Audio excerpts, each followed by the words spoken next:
నమస్తే, welcome to Bharati TV. నేను బాపయ్య.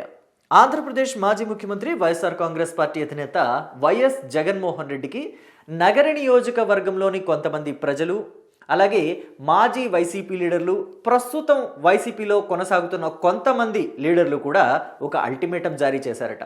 అదేంటి అంటే, నగర నియోజకవర్గంలో వైసీపీ జెండా ఎగరాలి అని మీరు అనుకుంటే గనక, నగర నియోజకవర్గం మీకు కావాలి అనుకుంటే గనక రోజాని నగరి నుంచి బయటికి పంపించేసేయండి. వైసీపీలో రోజా ఉండటానికి వీల్లేదు. వైసీపీలోనే అట్టు పెట్టుకుంటారా, వేరే నియోజకవర్గానికి ఎక్కడికైనా పంపించుకోండి. నగరి వైసీపీలో రోజా ఉంటే గనక మీరు నగరిలో వైసీపీని మర్చిపోండి. నగరి మీకు వద్దనుకుంటే నగర నియోజకవర్గంలో రోజాని పెట్టండి బరిలో 2029లో అని చెప్పేసి జగన్మోహన్ రెడ్డికి అల్టిమేటం ఇచ్చేస్తున్నారట మాజీ వైసీపీ లీడర్లు, అలాగే ప్రస్తుత వైసీపీ లీడర్లు కూడా. సో కొంతమంది వైసీపీ లీడర్లు నగరిలో రోజా మీద చాలా అసంతృప్తితోటి ఉన్నారు. అంటే బాహాటంగా మళ్ళీ ఆవిడికి చెప్పామనుకోండి, మరి ఆవిడ ఇంకా ఎలాంటి బూతులు తిడతారో. మొన్నే కొంతమంది వైసీపీ లీడర్లు, మాజీ వైసీపీ లీడర్లు వాళ్ళంతా టీడీపీలోకి వెళ్ళిపోయారు. ఎంపీపీలు, ఎంపీటీసీలు కొంతమంది టీడీపీలోకి వెళ్ళి జాయిన్ అయ్యారు.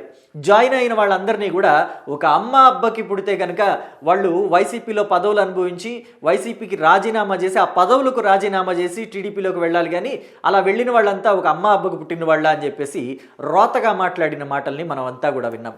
అయితే వాళ్ళు కూడా తిరిగి రోజాకి కౌంటర్ ఇచ్చారనుకోండి. మీరు టీడీపీలో పదవులు అనుభవించి మీరు వైసీపీలోకి రాలేదా?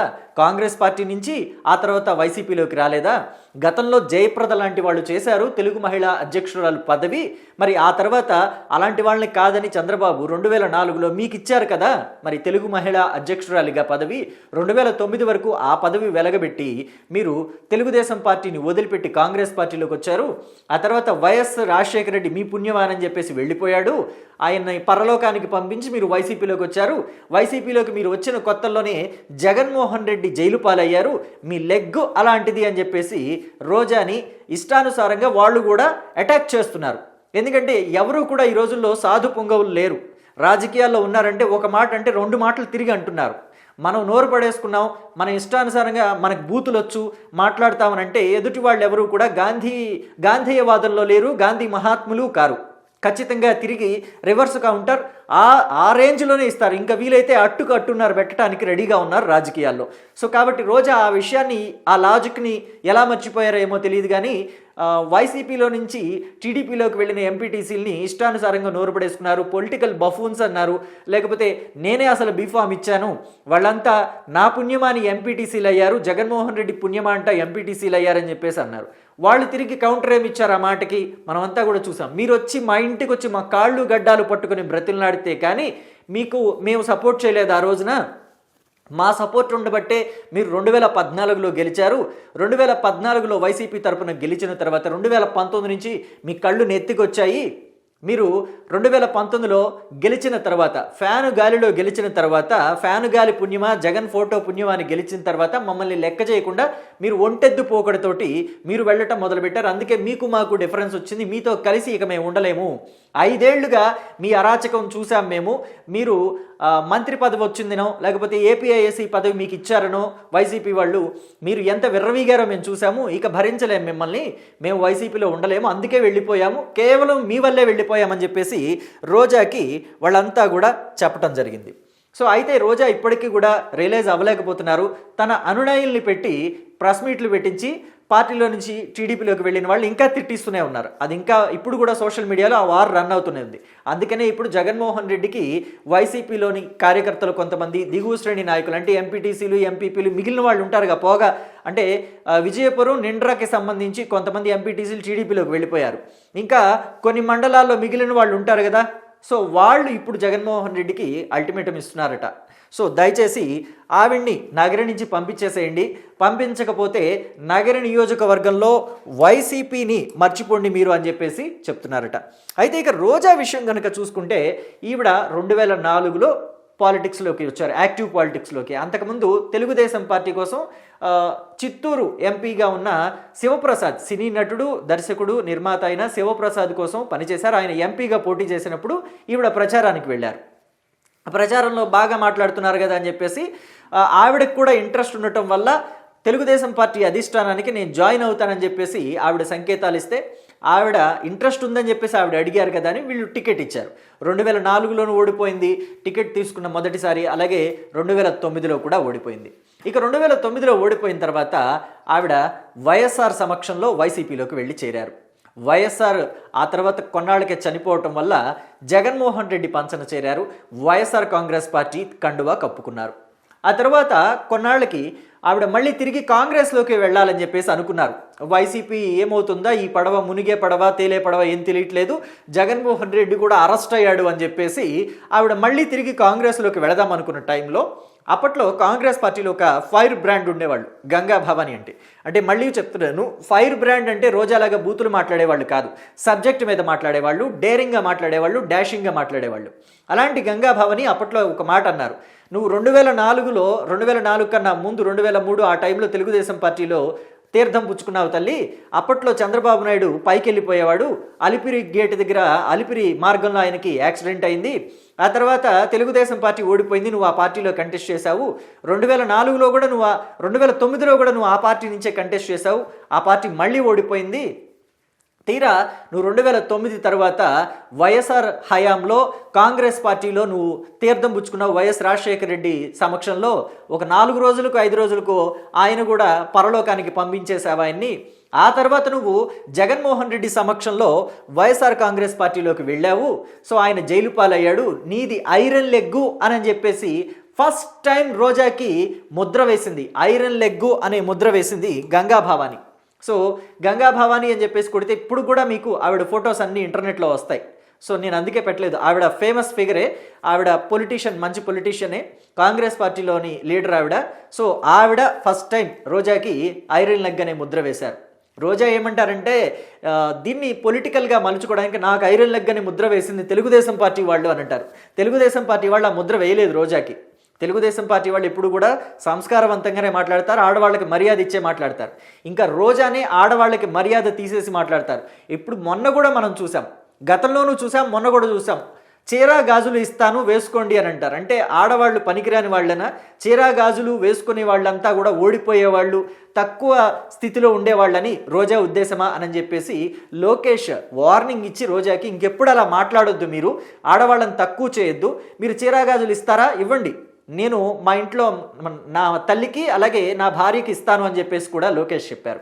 కానీ మళ్ళీ ఇప్పుడు కూడా వైసీపీలో నుంచి టీడీపీలోకి వెళ్ళిపోయిన ఎంపీటీసీని కూడా ఆడంగేదవులు, చీరా గాజులు వేసుకోండి, చీరలు కట్టుకోండి, గాజులు వేసుకోండి అని చెప్పేసి మాట్లాడున్నారు. అయితే రోజా ఎప్పుడూ ఇలాంటి మాటలే మాట్లాడుతూ ఆడవాళ్ళని ఎప్పటికప్పుడు అవమానిస్తూనే ఉంటున్నారు. పైగా రోజా మాట్లాడే బూతులు కూడా ఇలాంటి బూతులు కాదు, వినలేం. కొన్ని సందర్భాల్లో రోడ్డు మీద ఏదో యాక్సిడెంట్ అయి చచ్చిపోతే ఎవరో ఎస్ఐ వచ్చేసరికి సిఐ వచ్చేసరికి తీసేశారు అని చెప్పేసి ఎస్ఐని సిఐని కూడా నానా బండబూతులు తిట్టారు. అలాంటి వీడియోలు ఇప్పటికీ కూడా ఇంటర్నెట్లో వైరల్ అవుతూనే ఉంటాయి. ఇక రోజా విషయం చూసుకుంటే తెలుగుదేశం పార్టీలో ఆవిడకి మంచి హోదానే దక్కింది. ఒకప్పుడు జయప్రద పనిచేసిన తెలుగు మహిళా అధ్యక్షురాలు పదవిని 2004 తర్వాత చంద్రబాబు నాయుడు రోజాకి కట్టబెట్టారు. మంచి పదవే, ఆవిడ చానాళ్ల పాటు ఆ పదవిని అడ్డం పెట్టుకుని హల్చల్ చేశారు. వైఎస్ఆర్ హయాంలో కాంగ్రెస్ పార్టీలో బెల్ట్ షాపులు నడుపుతున్నారు, బెల్ట్ షాపుల వల్ల చాలామంది ఇబ్బంది పాలవుతున్నారని చెప్పేసి బెల్ట్ షాపుల ముందు ఎక్కడికక్కడ బెల్ట్ షాపులు ఉంటే అక్కడికి వెళ్ళిపోయి సీసాల బగలు కొట్టేసి నినాదాలు చేసేది రోజా.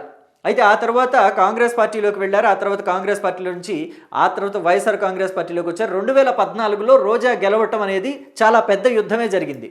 వైఎస్ఆర్ కాంగ్రెస్ పార్టీలోకి వచ్చింది కదా అని చెప్పేసి కాళ్ళు గడ్డాలు పట్టుకుని బ్రతిలాడింది కదా అని చెప్పేసి మేము గెలిపించామని చెప్పేసి ఈయన పేరు చక్రపాణి రెడ్డి, శ్రీశైలం బోర్డు మాజీ చైర్మన్. ఈయన పెద్దిరెడ్డి రామచంద్రారెడ్డికి ప్రధాన అనుచరుడు. ఆయన ద్వారానే ఈయనకి శ్రీశైలం బోర్డు చైర్మన్ పదవి కూడా వచ్చింది. సో ఎందుకు ఇంత చెప్తున్నాను చక్రపాణి రెడ్డి గురించి అంటే, చక్రపాణి రెడ్డికి రోజాకి కూడా పడదు, నగరలో రోజాకి కేజే శాంతికి కూడా పడదు. సో వీళ్ళందరినీ కూడా వ్యతిరేకిస్తూ వస్తారు రోజా. ఈయనకి ఆ పదవి ఇవ్వద్దు, శ్రీశైలం బోర్డు చైర్మన్ పదవి ఇవ్వద్దు అని చెప్పేసి రోజా చాలా పట్టుబట్టారు. కానీ పెద్దిరెడ్డి రామచంద్రారెడ్డి దగ్గర నుంచి రికమెండేషన్ వెళ్ళటం వల్ల జగన్ రోజా వద్దని చెప్పినా కానీ ఆయనకి ఆ పదవి ఇచ్చారు. సో అయితే ఇప్పుడు ఎందుకు చెప్పానంటే ఈ మాట, 2014 ఎన్నికల సమయంలో యాక్చువల్గా నగర నియోజకవర్గం నుంచి ఈయన కంటెస్ట్ చేద్దాం అనుకున్నారు. కానీ జగన్మోహన్ రెడ్డి ఒక్క మాట అంటే రోజాకి అవకాశం ఇద్దాము మీరు ఆగండి అని చెప్పడం వల్లనే ఈయన ఎమ్మెల్యేగా కంటెస్ట్ చేయకుండా రోజాకి అవకాశం ఇచ్చారు. రోజా వీళ్ళందరినీ బ్రతిల్లాడటం వల్లనే వీళ్ళంతా కూడా సహకరించి రోజాని గాలి ముద్దు కృష్ణమనాయుడు మీద గెలిచేలాగా వాళ్ళంతా హెల్ప్ చేశారు. ఇక ఆ తర్వాత నుంచి రోజాకి వైఎస్ఆర్ కాంగ్రెస్ పార్టీలో ఇంపార్టెన్స్ పెరుగుతూ వచ్చింది. ఎందుకంటే ఆవిడ నోరు అలాంటిది కాబట్టి. వైఎస్ఆర్ కాంగ్రెస్ పార్టీ తరఫు నుంచి రోజా తెలుగుదేశం పార్టీ మీద, అప్పుడు అధికారంలో తెలుగుదేశం పార్టీ ఉంది కాబట్టి 2014 నుంచి 19 వరకు తెలుగుదేశం పార్టీ మీద ఎక్కడికెక్కడ బూతులతోటి ఇష్టానుసారంగా రెచ్చిపోయిన సందర్భాన్ని మనం చూసాం. ఏకంగా అసెంబ్లీలో కూడా కామసీఎం అంటూ రోత మాటలు మాట్లాడి ఆవిడ సస్పెన్షన్కి కూడా గురయ్యారు. పైగా ఎక్కడా కూడా పశ్చాత్తాపం ఎక్కడా కూడా లేదు. అసెంబ్లీలో అలాంటి మాటలు మాట్లాడాను, జుగుప్సాకరమైన సైగలు చేశాను, తోటి ఎమ్మెల్యేలని మంత్రుల్ని కూడా తిట్టాను నేను అని చెప్పేసి ఆవిడకి ఎక్కడా కూడా కొంచెం కూడా ఇది లేదు, పశ్చాత్తాపం లేదు ఆవిడలో. ఆవిడ దాన్ని సమర్థించుకుంటూనే వచ్చారు. పైగా జగన్మోహన్ రెడ్డి కూడా ఆవిడకి సపోర్టుగా నిలిచారు. ఆవిడ ఇన్ని బూతులు మాట్లాడుతున్నా కానీ ఎక్కడా కూడా ఆవిడని ఎంకరేజ్ చేయటమే కానీ తప్పు ఇది అని చెప్పి ఖండించే ప్రయత్నం చేయలేదు. సో ఇక్కడ ఇంకొక విషయం ఏంటంటే 2019లో ఆవిడ గెలుపుకి వైఎస్ఆర్ కాంగ్రెస్ పార్టీ ఫ్యాను గాలి తోడైంది. సో కాబట్టి 2019లో గాలి భానుప్రకాష్ నాయుడు మీద, అంటే గాలి ముద్దు కృష్ణమనాయుడు తనయుడు 2019లో పోటీ చేస్తే ఆయన మీద గెలిచింది రోజా. సో ఇక నాకు ఎదురు లేదు అని చెప్పేసి విర్రవీగిపోయి తోటి నాయకుల్ని, అంటే మనం ముఖ్యంగా గమనిస్తే నియోజకవర్గంలో ఎమ్మెల్యే గెలవాలి అంటే దానికి ఖచ్చితంగా సహకారం ఎవరి నుంచి ఉండాలంటే దిగువ శ్రేణి నాయకులు, అంటే మండల స్థాయి నాయకులు, గ్రామ స్థాయి నాయకులు, వాళ్ళందరి తరఫు నుంచి కూడా సహకారం ఉండాలంటే ఎక్కడి నుంచి ఉండాలి? గ్రామాల్లో ఉండే గ్రామ సర్పంచుల దగ్గర నుంచి, అలాగే ఎంపీటీసీలు, జడ్పీటీసీలు, ఎంపీపీలు వీళ్ళందరి నుంచి కూడా ఖచ్చితంగా ఆ నియోజకవర్గం ఎమ్మెల్యే అభ్యర్థికి సహకారం ఉండి తీరాలి. సహకారం లేకపోతే ఏమవుతుంది అని అంటే 2024లో రోజా ఓటమిలాగా అవుతుంది. దాదాపుగా 40,000 పైచిలుకు ఓట్లతోటి దారుణమైన పరాజయాన్ని రోజా చవి చూడాల్సి వచ్చింది. ఎందుకని అంటే ఈవిడ 2019లో ఎమ్మెల్యేగా గెలిచిన వెంటనే అప్పటి ముఖ్యమంత్రి జగన్మోహన్ రెడ్డి వైఎస్ఆర్ కాంగ్రెస్ పార్టీ తరఫున ఈవిడికి ఏపీఐఏసీ చైర్మన్ పదవి కట్టబెట్టారు. సో 2 ఏళ్ల పాటు ఆ పదవిలో కొనసాగారు. దాదాపుగా చాలానే వెనకేశారు ఆ పదవి నుంచి కూడా అని చెప్పేసి అప్పట్లో టాక్ వచ్చింది. సో ఆ తర్వాత మంత్రి పదవి, అంటే క్రీడా శాఖ మంత్రి, యువజన శాఖ మంత్రి, అలాగే పర్యాటక శాఖ మంత్రిగా ఈవిడ బాధ్యతలు చేపట్టారు. బాధ్యతలు చేపట్టిన దగ్గర నుంచి పర్యాటక శాఖలోనే ఋషికొండ మీద బిల్డింగ్స్కి ఈవిడ అనుమతులు ఇచ్చారు. దాని వెనక ఏం జరిగింది, ఎలాంటి ఒత్తిళ్ళు ఏమైనా ఎదుర్కొని ఇచ్చారా, లేకపోతే ఎవరు చెప్తే ఆ బిల్డింగ్స్కి సంతకాలు పెట్టారు నిర్మాణానికి అని చెప్పేసి రోజా సమాధానం చెప్పాల్సిన అవసరం ఉంది. అలాగే క్రీడా యువజన శాఖ మంత్రిగా ఆవిడ ఆడుదాం ఆంధ్ర అని చెప్పేసి ఆవిడ హయాంలోనే ఒక ప్రోగ్రామ్ని నిర్వహించారు. అప్పటి శాప్ చైర్మన్గా ఉన్న బైరెడ్డి సిద్ధార్థ రెడ్డి కూడా ఈవిడతో కలిసి దాంట్లో చాలానే మేసేశారు. దాదాపుగా 150 కోట్లకు పైగా స్కామ్ జరిగింది ఆడుదాం ఆంధ్రాలో అని చెప్పేసి. ఎందుకంటే ఆడుదాం ఆంధ్ర ప్రోగ్రామ్ కోసం కిట్లన్నీ కొనుక్కొచ్చారు. వాలీబాల్స్ కావచ్చు, బాస్కెట్బాల్స్ కావచ్చు, లేకపోతే షటిల్ కోర్ట్స్కి సంబంధించిన ఎక్విప్మెంట్ కావచ్చు, క్రికెట్కి సంబంధించింది ముఖ్యంగా బ్యాట్లు, బాల్స్, ప్యాడ్లు, గార్డులు ఇలాంటివన్నిటి మీద కూడా జగన్మోహన్ రెడ్డి బొమ్మలేసి నాసి రకమైన బ్యాట్లు తెచ్చి వాటి వెనుక ఎంత దోపిడీ జరిగిందనేది కూడా ఇంకా విజిలెన్స్ విచారణ పూర్తి స్థాయిలో జరగాలి అని చెప్పేసి తెలుగుదేశం పార్టీ నుంచి కూడా డిమాండ్ వినిపిస్తోంది. సో మరి తెలుగుదేశం పార్టీ కార్యకర్తలు కోరుకుంటున్నట్టుగా ఎప్పటికి అది నెరవేరుతుంది, ఎప్పుడు రోజా అవినీతిని బయట పెడతారు ఏంటి అనేది ఇంకా ఎదురు చూడాల్సిన అంశంగా మారింది. ఈ విషయంలో మాత్రం Telugu Desam party cadre, Janasena party cadre బాగా అసంతృప్తితో ఉంది. ఈ విషయం ప్రభుత్వం, అలాగే ముఖ్యమంత్రి, ఉప ముఖ్యమంత్రి ఇద్దరూ కూడా పరిగణలోకి తీసుకోవాల్సిన అవసరం ఎంతైనా ఉంది. సో మరి ఈ విషయంలో ఎప్పుడు తేలుతుంది? అలాగే ఈవిడ ప్రతి వారం వీలైతే వారంలో 2 సార్లు వెళ్ళేవాళ్ళు తిరుమల దర్శనానికి. అంటే వెంకటేశ్వర స్వామి అంటే అంత భక్తి ఉందేమో అని చెప్పేసి మనమంతా భ్రమపడతాం. కానీ ఆవిడ తన మంత్రి రికమెండేషన్ లెటర్ ఉంటుంది కదా, దాని మీద ఆవిడ వెళ్ళిన ప్రతిసారి కూడా 50 మంది నుంచి 60 మందిని 70 మందిని తీసుకెళ్లిన సందర్భాలు కూడా ఉన్నాయట. సో అది రూల్స్కు వ్యతిరేకం. సో మరి ఒక్కొక్కరిని దర్శనం చేయించినందుకు వాళ్ళ దగ్గర నుంచి ఎంత తీసుకున్నారు అని చెప్పేసి కూడా దాని మీద కూడా ఆరోపణలు ఉన్నాయి రోజా మీద. సో మొత్తం మీద అధికారాన్ని అడ్డం పెట్టుకుని ఆవిడ కోట్లకు కోట్లు దోచేశారు, కోట్లకి పడగలెత్తారు అని చెప్పేసి కూడా ఆవిడ మీద ఆరోపణలు కూడా ఉన్నాయి. మరి ఇవన్నీ ఎప్పుడుకు తేల్తాయి ఏంటి? అసలే ఇప్పుడు రోజాకి సొంత పార్టీలోనే ఎదురుగాలి వీస్తోంది. ఫ్యాను గాలి వీచడం పక్కన పెడితే ఆవిడకి ఎదురుగాలి వీస్తోంది. నగరం నుంచి ఆవిడ్ని బహిష్కరించే కార్యక్రమం కూడా చేపట్టారు. నగరిలోని వైసీపీ నాయకులు కార్యకర్తలే ఆవిడికి ఎదురు తిరిగారని చెప్పేసి కూడా టాక్ నడుస్తుంది.